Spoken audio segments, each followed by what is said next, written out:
This is A Silent War Within, the podcast dedicated to confronting the unseen mental health battles carried by our first responder and healthcare heroes. This show is about real stories, real struggles, and real ways to survive the storm and come out stronger on the other side. For too long, stigma has kept you silent, but this is your space to bravely break that silence, share vital insights, and build a community where your well-being truly comes first. Because your service deserves unwavering support. I guess it says 845 Kister. I'm hoping for a job, bro. I'm thankful.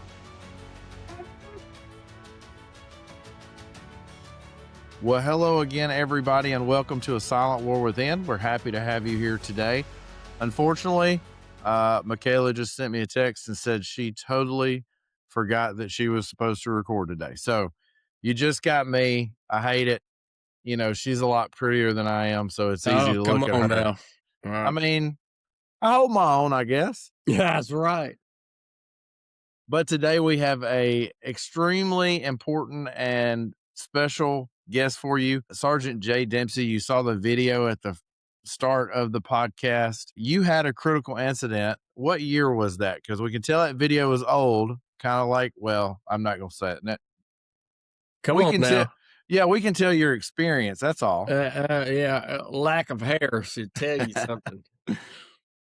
December the 7th, 1994, another day in infamy. Oh, yeah. Okay. So, Jay, tell us some of the whys behind your journey. Tell us how you got into law enforcement, and then tell us about this critical event that you endured. You know, I got into law enforcement because I had a passion for it, but I also had a passion for being a canine officer. And that drove me. I bought my own canine at 6 weeks old. I trained her up, made it through all the multiple layers of certifications, and finally got hired with the Dallas County Sheriff's Office in Selma, Alabama. So what led you into law enforcement? Well, you know, you can't beat them, join them. I don't know. I feel like I beat them a few times. Yeah. But I did get into public service, and I love that reading through your story and reading through some of the things that you've done. You're very people focused. I like that you enjoyed to help people. So tell us about this calling to be a canine. Where did that come from? Did you just enjoy the dogs, or did you more so want it for the specialized training part of it? I really love dogs more than I do people. And I had a canine at a very young age called Princess. And she took care of us. She kept me from being in the street. She would clear our house when we come home to make sure nobody was there. And my dad and my granddad were all huge animal lovers, and it's in my DNA. I feel that. I have a black lab that I absolutely love. Man, he's so rambunctious, but he's the best dog. So I completely understand that. So tell us about this critical incident that we saw at the start of the show. It looked like the dog kind of saved you there. So tell us a little bit about how you got into that, the call leading up to it, and then what transpired when you're there. I got a call for quote unquote gang members, gambling, skipping school, dealing drugs. Pulled up to the curb, activated the dash camera that I just purchased, and I approached the 8 black males, ended up making an arrest on one of the guys who had between his finger and thumb a piece of plastic sticking out the end. At the time, crack cocaine was the prominent drug in the area. Went to pat him down. He never spoke to me through this whole incident. Went to arrest him. He tried to pull away. I pulled him and said, "Relax, you're under arrest." And he immediately went for my weapon. After a 1-minute struggle, my canine was deployed from a bailout system, which was relatively new in the time, and it kept the other gang members off of me. So it was just a struggle, 1 minute between me and him, that turned deadly in 4 seconds. I was reached for my primary gun. It wasn't there. He had gotten it during the struggle. I had a secondary weapon. I applied deadly force, 5 rounds, center mass. Had I missed that suspect, I would have hit the other gang members in the background, and he ran off unaffected. I chased him. He fell over. He took my weapon, which I, at the time, discovered it was mine, and pulled the trigger on me again. The dog engaged. I was able to wrestle the weapon away, clear it, had a few choice words with the other gang guys. Whatever I said, it kept them off of me. That and the canine, minute and a half to 2 minutes, other law enforcement officers arrived. So one of the things I really drew from that video, that incident happened so fast, and you mentioned the 4 seconds and the entire thing, lasting just a few minutes. It had to feel like an eternity while you're going through this, right? That's right. The whole time, the whole 1 minute in the struggle, I said to myself, I've got this. I've never lost a fight in my entire life. I was always one to take the suspect into custody eventually. They usually wore down before I did because I was in physically good shape. Well, I guess that made a difference that day, and the dog certainly helped as well. As a canine officer, though, I feel like you're always in this protection mode. I feel like you're always not just in protection mode for the public, as most law enforcement officers are, but you have a partner who can't speak, who is literally your sole responsibility. And the mental load of being responsible for that has to be immense. Yet this dog turned directly into danger for you. Kind of talk about and unpack some of that part of being a canine officer. It's like a child that has teeth. It's a constant struggle to love the animal, but know the animal is a weapon or a security for you. And they think nothing of charging the enemy straight for the barrel.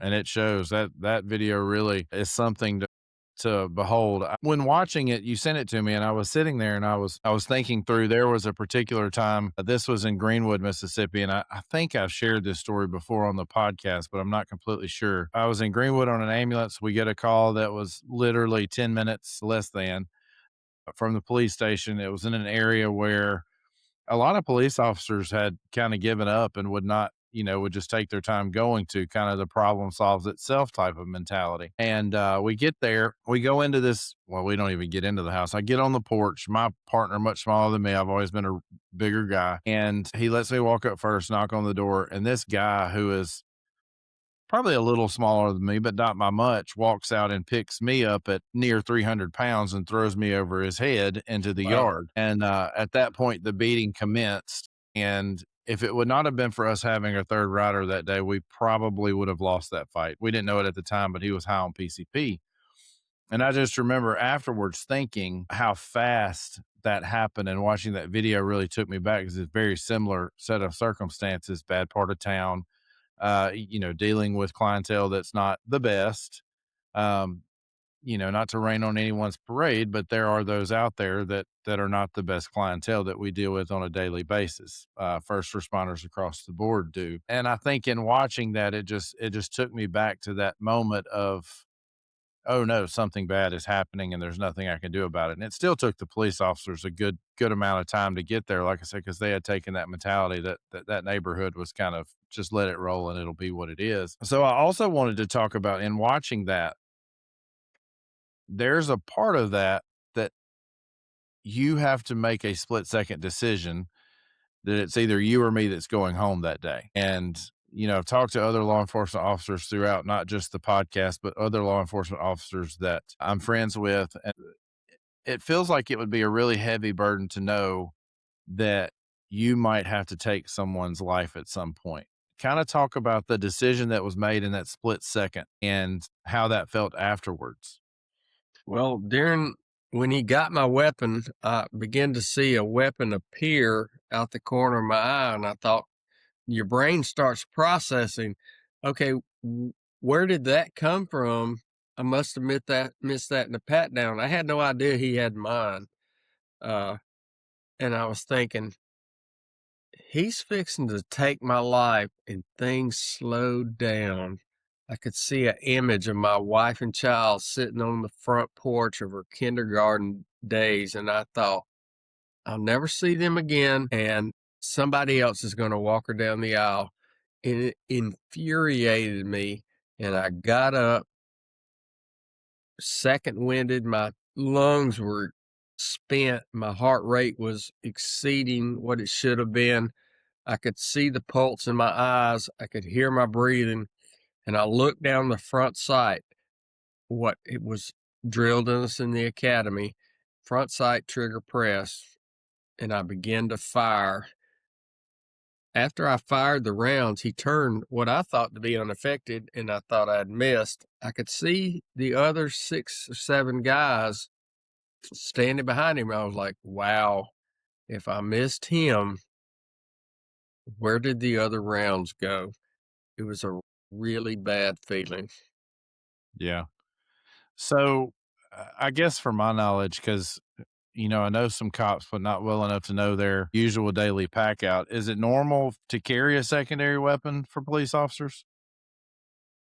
At the time, no, and now times no. I always had a backup plan because I was a smaller framed guy, and I put that backup weapon there and never thought about it for 2 years.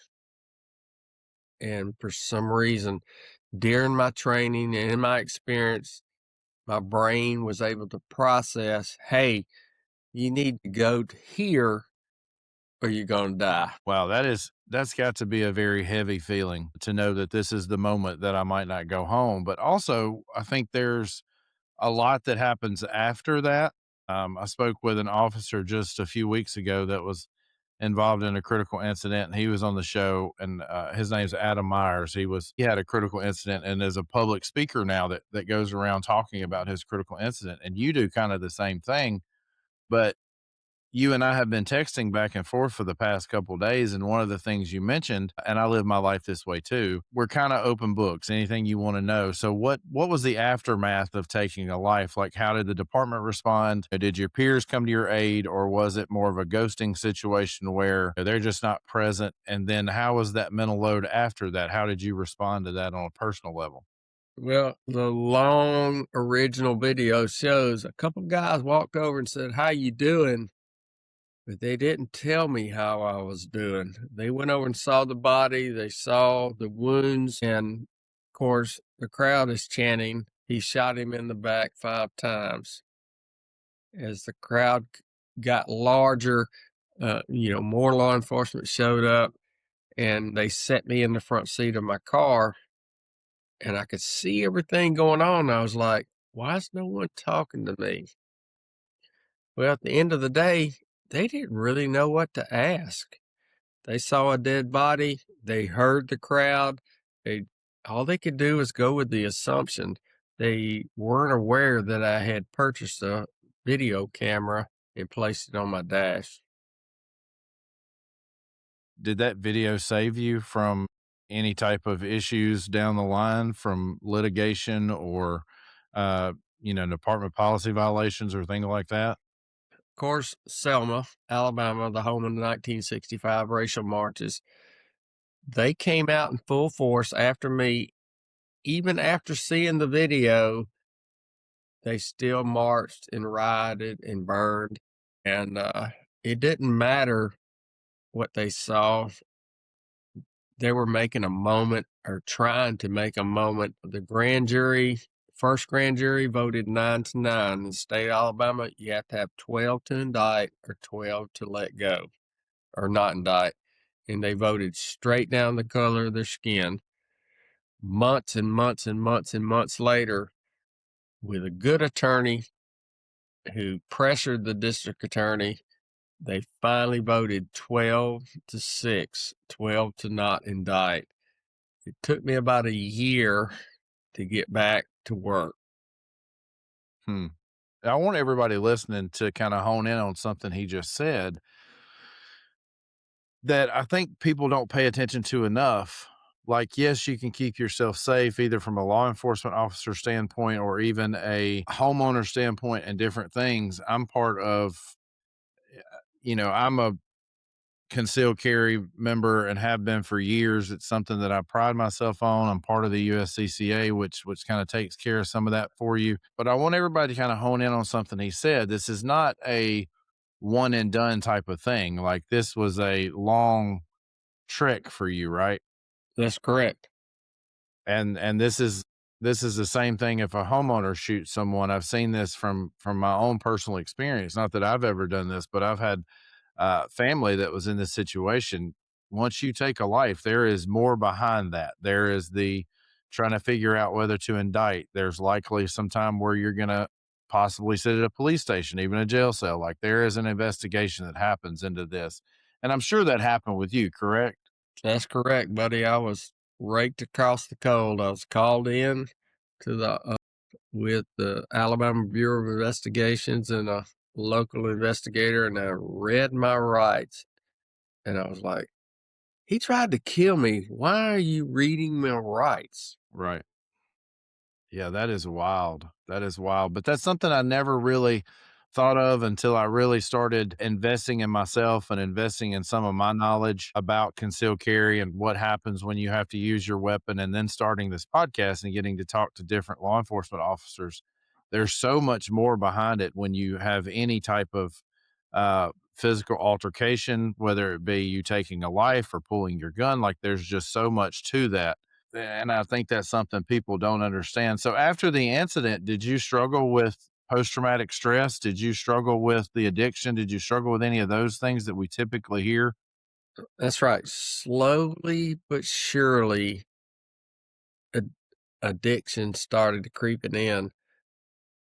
It didn't happen overnight, but it came to a head in 2020, and it was alcoholism, uh, uh, addiction to an ambient, taken to testosterone.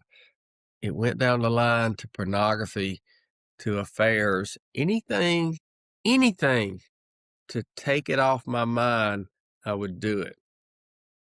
And that is a very, very common thing that we've heard from numerous guests and professionals alike, that that's how first responders cope. We try to take our minds off of it. And whether that's sexual exploitations, like you mentioned, going wild, and or whether that's addictions and alcoholism and different things. And you even mentioned pornography. Those can be ways that we cope with these heavy events in our life. We're just trying to take our minds off of it. I don't think we ever started out and said, you know what, I'm going to be addicted to something today. That's right. Yeah, it's a slow fade. It's always this very slow fade, and I think that, I don't know how much of a religious man you are, but I think that it goes right into kind of what we've talked about in past shows, that when we get into these uh, immoral things, we find ourselves slowly slipping away. It doesn't happen overnight. It eases in so much you don't even recognize that it happened. That's exactly right. So now I can make the safe assumption that you've conquered a lot of that, correct? That's correct. So how did you get from addicted to pornography, these affairs, these other things, these alcoholisms that you mentioned? How did you get from that to where we are today? Lots of roadblocks. Uh, I have my wife and kids see all my internet usage. My pastor sees it. They see my texting. They have my location. All those checks. I came from the military. You never let your battle buddy down, and I couldn't let them down. It wasn't that I was this huge and strong person and God had intervened, which he had intervened, but through these roadblocks. I rise every morning at 5 a.m. I talk to 5 guys across the country with the same issue, and we boost each other's feelings and we share and we get real. I go to church. I went to counseling, and not only I did the counseling, I did the counseling with my wife, Mm-hmm. who knows you more than anyone else. And she knows the meter if you're not doing it right. Yep. Yep. That's exactly right. One of the things that I have I don't think I've ever shared on this show is back in, I guess it was 2016. Yeah. I had an affair as well, and a lot of it came from mental hardships that I had dealt with over the course of many, many years. And I was also trying to distract myself. And one of the things that was so eye opening was my wife looked at me and said, "You love the ambulance more than you love me." That's right. And that was, at the time, that was the case. I loved the ambulance and I got so involved in it and tried to take my mind off of it with another woman. And that was inherently wrong. But one of the things that your story points out is that roadblocks might not be the perfect word for it, but it describes it great, because some of those roadblocks are absolutely necessary to keep you accountable. I love that you have 5 guys that you talk to, the accountability partners that we hear so much about. It really does work, because I have the same group that I can reach out to that are strong men that have struggled in their lives and have wisdom to give. And I think it's really important that we have that. That's right. So now, where are you at now? What are you doing? Tell us about some of the teachings that you do, how you go out into the community, you talk to other law enforcement officers. Tell us about that a little bit. But for 25 years, I ruined every holiday because I would look at me around the table with my family and I was thinking, that guy, his family are not getting to enjoy him. And after everything came to a head, my wife finally come to me and said, by taking his life, you saved others. And I never thought about that way until I was pushing my granddaughter in a swing on a 70-degree weather with 10-mile-an-hour winds. And I was thinking, he tried to take me from this. And I got a call from an Alabama state trooper that arrived to the scene, Trooper King. And he said, I need you to come up and share with these young kids your failures and how you overcame it. And I turned him down 3 times. And finally, he caught me in a great mood. And I was like, yeah, I'll be there. I'll throw something together. And then he showed the video, and everybody in the room criticized me. I would have did this. He should have did that. And he goes, them are great questions. Why don't we ask the guy? He's standing in the back of the room. It humbled them where they listened to me about my mistakes that I don't want them to make. So I started a book. It ends in this month. Travel pretty regular. I say pretty regular. And I speak to men's groups and I get real with them about addictions and PTSD and these recruits of what they signed up for. They don't have an office job. They're the tip of the spear and they are under scrutiny constantly. I love that that's how you describe it, as the tip of the spear. I've heard that before, but I always have loved that description, because that's what they are. So your book is The Fastest 4 Seconds. What principles in that curriculum are pulled directly from the blood and dirt of your own incident? God's intervention in my life from very beginning, the dog at 6 weeks old, the failures of being hired several times, failing the police exam, going through the shooting, the community turning on me, to addictions. And I was able at the end of the day, I could see during the shooting a picture of my wife and kids. And I was thinking, somebody else is going to walk them down the aisle. Well, 25 years later, I walked her down the aisle. That's right. So what are you teaching police recruits now, or police officers now, that you wish somebody would have said to you? Expect the unexpected. Never underestimate your opposition. You have to get up every day mentally, physically, and prepared to do the job that they pay you to do. That's right. And one of the things that you said, and I can't remember if it was in some of our text conversations or through your website, but you said you didn't just survive, you won. That's right. For someone who feels like they're losing their family and their sanity due to addiction and PTSD, what's the turning point? How do you begin to thrive again? I had to humble myself and realize I can't do it alone. Mm. God didn't create us to do it alone. Get you some people around you, get a loving spouse, and look to the future of taking care of your kids and grandkids. And one of the things that I find so interesting in everybody we talk to, because the majority of guests, like you and myself, either consider ourselves high performers or have heard that from others throughout the course of our career that we're high performers. Really, to me, they're probably just looking at my busyness and saying he's really doing something. It may not be high performer at all. But when I had my mental health crisis back in 17, I really had a problem admitting that I had any problem. I could feel it. I knew it. But because I had this image of being a high performer and somebody who had all this stuff together, it felt like I was saying that I was broken and I had lost somehow. I had committed this big loss somehow. And what are we supposed to do to actually convince them that that total honesty with ourselves is the only way to win? Brokenness, you can only go up. And I think that God made us, especially men, warriors. We're made to fight on a daily basis.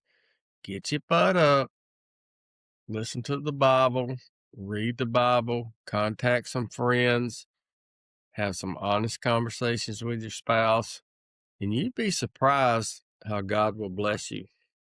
You're exactly right. I really, when I got into this mental health journey back in 17, one of the things that just I was prepared for, but not really prepared for. In my mind, I said, oh, yeah, I can have brutally honest conversations. But once the brutally honest conversations came, sometimes they have an edge to them. Sometimes they do sting a little bit, but it's things we need to hear. That's right. It's things we need to work on. I'm sure the five guys that you talk to every morning have probably had to say some rough things before, Yeah. you know, and that's Mostly at that's me. yeah, well, that's part of accountability. That's Exactly. right. That's part of accountability. You have to have somebody that's not afraid to be brutally honest with you, no matter how hard that is. So in starting to kind of wind things down, you almost lost everything dear to you. Your life, your dog. You talk about the family images that you saw during this incident. How do you protect your relationship with your family while still being involved in the tactical world? They actually are very proud that I opened up to the public and to law enforcement, first responders, that God is with you every step of the way. And it's like a ship in a rudder. If it's off a half a degree, you're continents away. Everything you do moves you back to the center, good or bad. Every day is a battle, but that's how we were created. I honestly believe that. I treasure those moments. My wife's going through stage 4 cancer, and people ask me, "How you doing?" I'm like, "Every day's like Christmas," because it really is. Because I get another day with her. I get another day with my daughters. I get another day with my grandbabies. That is beautiful. That is beautiful. I am so sorry that you're having to endure that.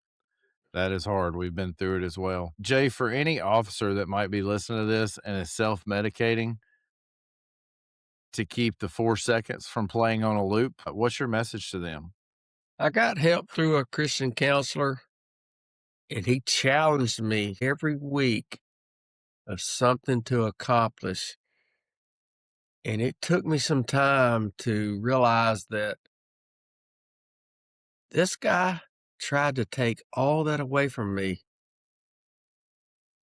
500 BC, General Hercules said, out of 100 men, 10 shouldn't be there, 80 are targets, 9 are really good fighters, but there's that one true warrior that brings us home. Are you going to be the true warrior that comes home. Your family doesn't want a flag and a casket. They want you. That's right, man. That's powerful. Thank you for that. So where can we find your book? It releases this month, right? Yes, sir. Where can we find that at once it releases?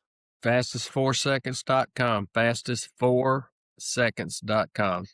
Perfect. We love it. And where can we find you at? Are you on social media I'm anywhere? on Fastest 4 Seconds. I'm, Facebook and Instagram junkie. So Okay. I'm on Facebook, I'm on Instagram, I'm on YouTube, but my personal cell phone is on that website for guys that need to reach out.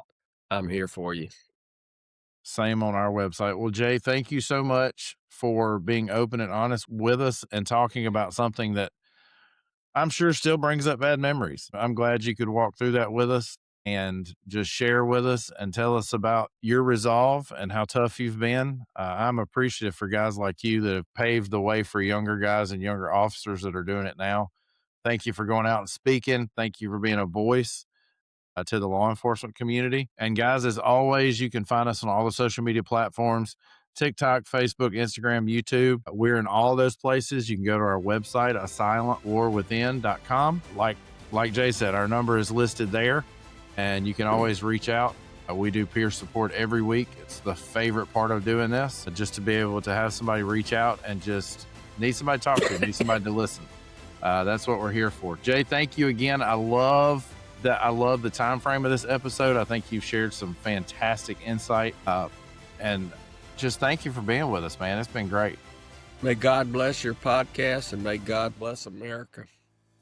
Same, absolutely. Well, thank you so much. And as always, everybody, be safe, take care of your mind, and we'll talk soon. You've been listening to A Silent War Within.